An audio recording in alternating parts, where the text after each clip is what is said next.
Поранишната заменичка во Министерството за правда Билјана Бришковска-Бошковски во СМС порака за 1 ТВ целосно го отфрла обвинувањето од Александар Василевски Нинџа.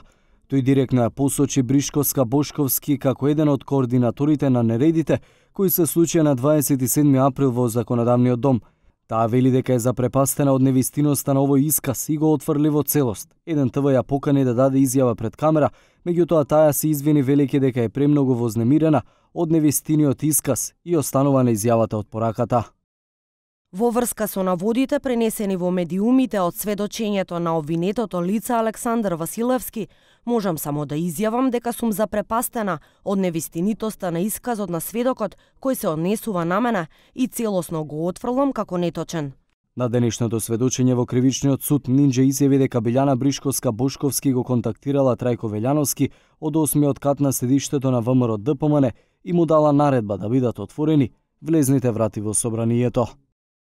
Билјана Бришковска-Бошковска комуницираше со Трајко Велјановски, кој даваше насоки за состојбата внатре.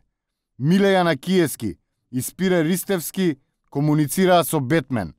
Кирил Божиновски ги викаше сите општински комитети од цела Македонија да дојдат во Скопје по директива од партијата. Чавков имаше комуникација со Ивица Вучевски и Митко Пешов. За некое време дојде и директорот на УБК Владимир Атанасовски.